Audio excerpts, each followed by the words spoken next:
아니, 팰리세이드 하이브리드 피온 모터를 직결하는 방식 세계 최초라며. 누구도 따라한 게 아니라며.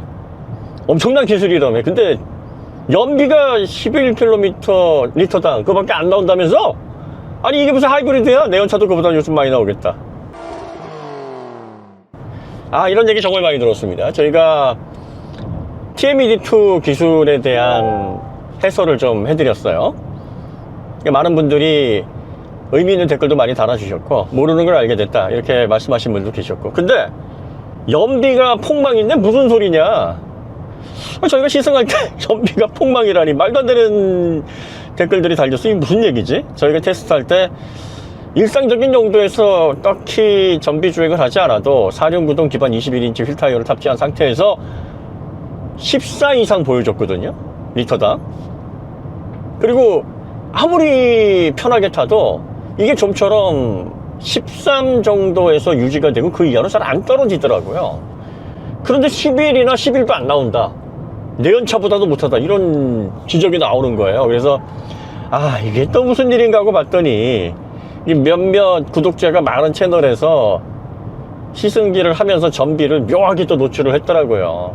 연비를 11km대로 그냥 딱 노출하면서, 야, 이게 새로운 기술이 적용됐다고 하는데 놀라운 기술 맞냐, 연비 이래도 되는 건가, 뭐 이런 식으로. 진짜 피곤합니다. 연비는요, 마음 먹고 내면 공인 연비보다 거의 200%도 넘게 결과를 낼 수 있고요. 또 막 조진다고 하면 공인 연비에 20-30%도 막 낮출 수 있어요, 그 수준으로. 그래서 저희가 연비 테스트를 좀처럼 이렇게 각 잡고 안 하는 이유가, 간혹 가다가 장거리 테스트를 하는데 항상 단서를 달아요. 이거 평균적인 데이터, 알고리즘으로 노출되는 그런 환경부의 연비 조건하고는 완전히 다른 조건이니까 이 비슷한 환경에서 이 정도 나온다라는 걸 참고만 해라. 그런데 이제 특정 조건만 딱 상정해가지고 몇 번 반복해서 그거를 환경부 연비나 전비, 특히 전기차, 이게 문제가 많고 이거 엉터리다 이렇게 주장하는 사람들이 자꾸 생기고, 그 시승기마다 묘하게 분위기를 만들어서, 야, 이게 새로운 기술이라는데 연비가 왜 이거밖에 안 나와라 하면서 이미지와 간단한 의혹을 하나 탁 던지면요, 사람들은 그걸 덥석 물고 부정적인 이슈에 엄청나게 반응을 합니다. 특히 우리나라에는 외국인들도 많이 거주를 해요. 중국 국적, 일본 국적을 비롯한 이 외국인들 중에서 현대기아의 부정적인 인식을 가지고 있는 사람들이 또 많이 있을 수 있어요. 또 대한민국 국민 중에서도 대기업은 무조건 적폐다, 악의 근원이다 라고 생각을 하셔서 까야 제맛이다 라고 생각하는 분들도 계시고, 그리고 사람 본성이 원래 긍정적인 이슈보다는 부정적인 이슈에 30배 이상, 30배가 뭡니까? 한 100배는 더 반응을 빨리 할 겁니다. 그러다 보니까 안 좋은 얘기에 더 민감하게 반응을 하게 되고, 그리고 또 이런 유튜버들, 자동차 리뷰어들, 이 습성이 뭐냐면, 이런 사람들의 관심을 이용해서 클릭수를 내고 광고를 집행해서 돈을 벌어야 되니까 그런 교묘한 실수를 자꾸 하려고 하는 거예요. 그 유혹에 빠지는 거죠. 그리고 또 그렇게 되면 대기업의 상품을 소비자들 편에 서서 뭔가 문제점을 지적한, 그야말로 소비자 친화적인 정보를 제공한다라는 인정도 은근히 받을 수 있으니까 그런 효과도 노리는 건데, 지금 제가 2시간 23분 104km를 주행을 했고요. 시내는 한 45km 정도, 그 다음에 강변북로를 통해서 항속주행은 한 60km 주행을 했습니다. 누적 전비가 지금 14.9, 15 왔다 갔다 합니다. 많은 분들이 지적하셨던 리터당 11 혹은 그 이하도 안 된다, 거리가 굉장히 멀죠, 그런 결과들하고는. 특별히 전비 주행하지 않고 보통 일반 분들이 이용하시는 패턴 그대로예요. 지금 주행 거리와 누적 시간을 보면 대충 어느 정도 주행을 했는지 감이 오시잖아요. 보통 요런 정도 수준으로 차를 이용하신단 말이에요. 그러니까 이걸 연비를 안 좋게 보이게 하기 위해서 막 낮추는 거는 굉장히 쉬워요. 그냥 고회전 영역 막 쓰면 되고, 회생제동을 통해서 배터리가 좀 빨리빨리 채워져 가지고 전기 모터로 어시스트 하는 구간이 좀 덜 발생하게 만들면 하이브리드는 전비가 쭉쭉 내려갑니다. 그런 식으로 지금 10일 정도를 맞춰 놓고서 이거 새로운 기술이 사는데 봐라, 보는 사람들을 혼동하게 만드는, 혼란을 주기가 가장 좋은 컨텐츠예요. 어떻게 조건을 만들어내느냐에 따라서 결과값이 아주 천차만별입니다. 그러니까 이건 여러분들이 맞냐 틀리냐는 직접적으로 이 차를 운행하는 뭐 동호회라든지 뭐 커뮤니티에 가셔서 그 분위기를 보시면 돼요. 거기 보면 뭐 전비, 연비 뭐 이런 거 인증하시는 분들 많이 계시고, 또 누적 연비에 대한 데이터 제공하시는 분이 많이 계십니다. 팰리세이드 같은 경우에는 평균 잡아서 한 14에서 15 정도가 가장 많을 겁니다. 사용자분들이. 이 정도가 팰리세이드 하이브리드에서 일상적으로 낼 수 있는 연비다, 이렇게 보시면 돼요.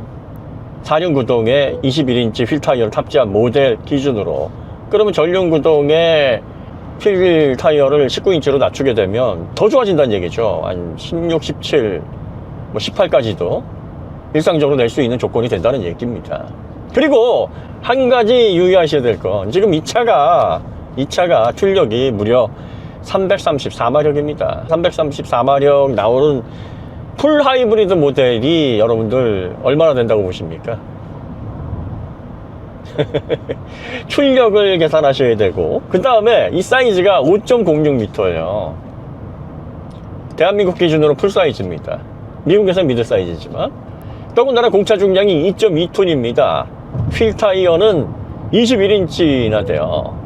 거기에다가 4륜구동까지 얹어져 있습니다. 이 조건 다 만족시키는데, 이런 주행 조건, 한 2시간 반 정도 210km를 45대 55 비율로 시내 시외를 주행을 하면서 110km를 주행을 했을 때 누적 연비 15km 리터당 기록할 수 있는 5.06m의 334마력의 2.2톤의 4륜구동의 21인치 휠 타이어를 탑재한 SUV 하이브리드가 있어요, 지금?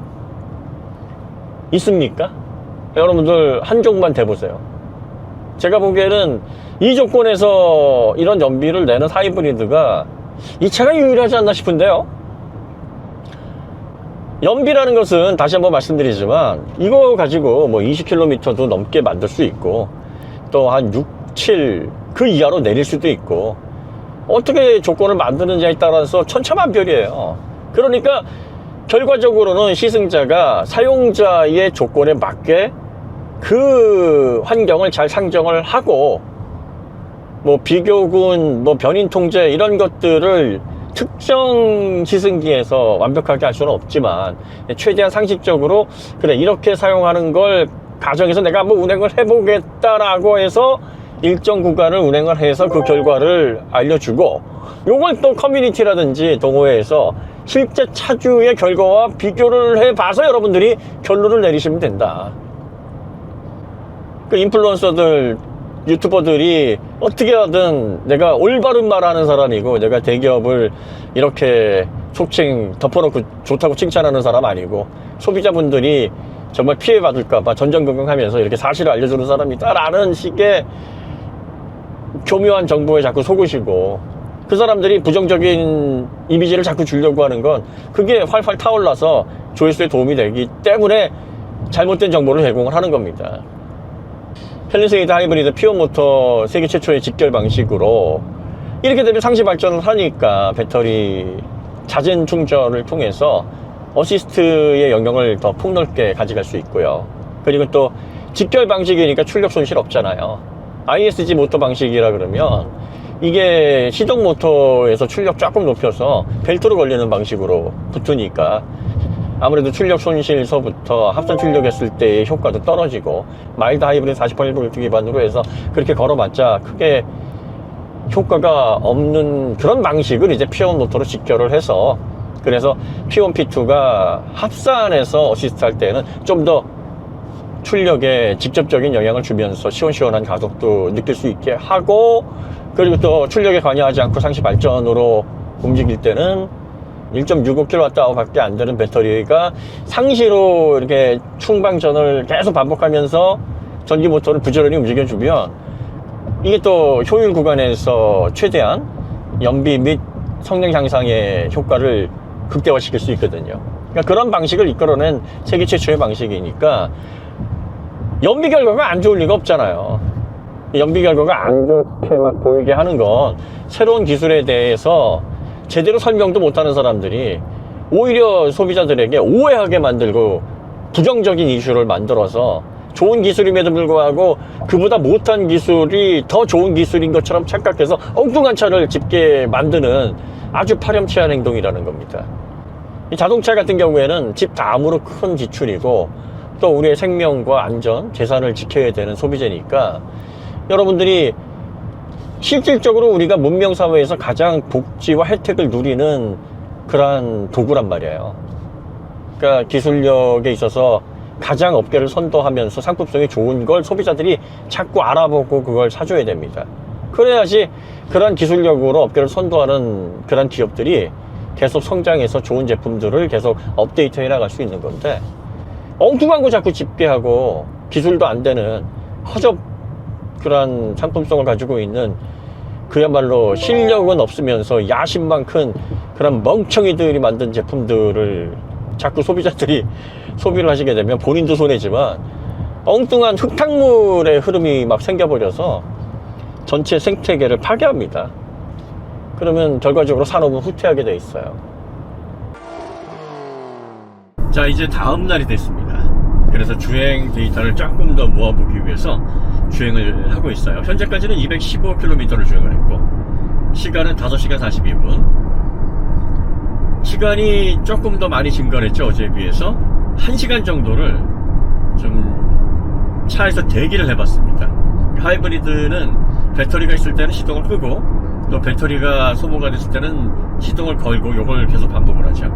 그래서 1시간 정도 대기를 하면서 평균 연비가 많이 내려갔음에도 불구하고 지금 리터당 14.7km를 기록을 하고 있어요.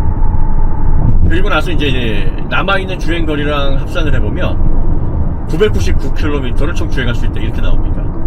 물론 실제로 그렇게 주행할 수 있을지는 해봐야 알겠습니다만 지금 다양한 환경에서 시내 주행을 또 시외 주행을 항속 주행을 그리고 또 대기도 해보고 여러가지 패턴으로 일상적으로 자동차를 이용하는 그런 환경 내에서 한번 운행을 해본 결과 14에서 15 사이 요 정도는 무리 없이 평균 연비를 낸다 이렇게 여러분들이 보시면 될 것 같아요. 물론 이거는 공인 연비와 이렇게 비교를 해서 그러니까 공인 연비가 잘못했다 뭐 이런 지표를 만들어서 봐라 훨씬 더 좋지 않냐 이걸 말씀드리는 게 아니라 평균적으로 도시에서 A2B용으로 사용을 할 때 그럴 때 일반적으로 기대되는 연비가 어느 정도일까 보통 많은 분들이 여기에 관심을 갖거든요.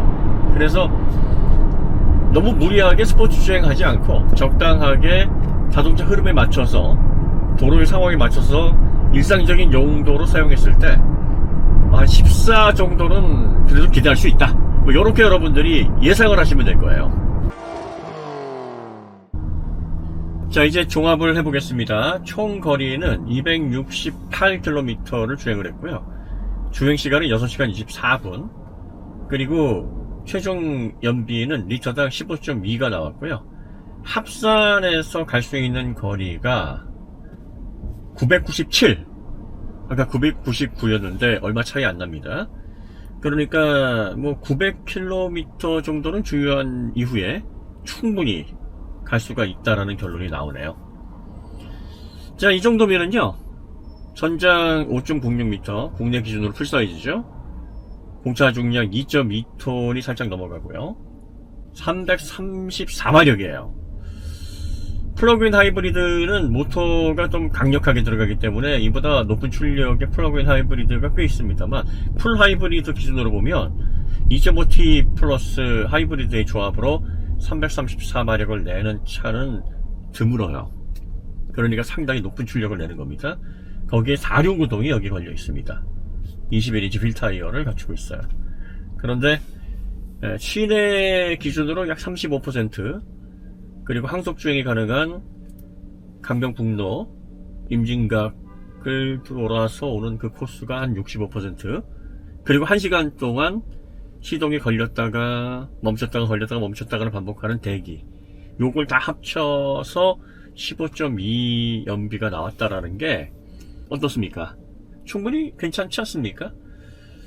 항상 비교할 때는 비슷한 급으로 비교를 하셔야 되고, 이보다 더 좋은 출력에 더 사이즈가 대등하면서 공차 중량도 비슷하면서 이런 전비 효율을 나타낼 수 있는 하이브리드 시스템이 있는지를 여러분들이 비교를 해보시고 판단을 하셔야 된다. 이 팰리세이드의 전반적인 컨디션을 고려해 봤을 때 연비 효율이 굉장히 좋습니다. TNED2가 아닌 그 이전의 하이브리드 시스템이었다면 아마 제가 예상컨대 13에서 14 그 사이를 기록하지 않았을까 싶어요. 그러니까 실질적으로 적어도 한 10% 이상, 한 15% 정도는 연비 효율이 새로운 하이브리드 시스템에서 분명히 확인이 된다. 이 점을 보실 수가 있고요. 그 다음에 아까도 설명해 드렸지만 시내에서 시속 60km 이하에서 움직일 때 시동이 자주 꺼집니다. 그러니까 중간중간에 엔진을 꺼서 전기 모터가 빠르게 피온이 직결되어 있는 그런 구조로 인해서 충전이 배터리가 1.65kWh 밖에 안 되지만, 이 1.65kWh의 고시레이트, 고방전이 가능한 배터리로 인해서 전기 모터 54kW의 전기 모터가 빠르게 어시스트를 하면서 시내 구간에서의 전비 효율을 높일 수 있도록 해주고, 그리고 항속 구간에서도 직결되어 있는 피온 모터가 전기 모터의 개입을 좀 더 작게 이루어지게 하면서 항속 전비를 높여주고 있어요.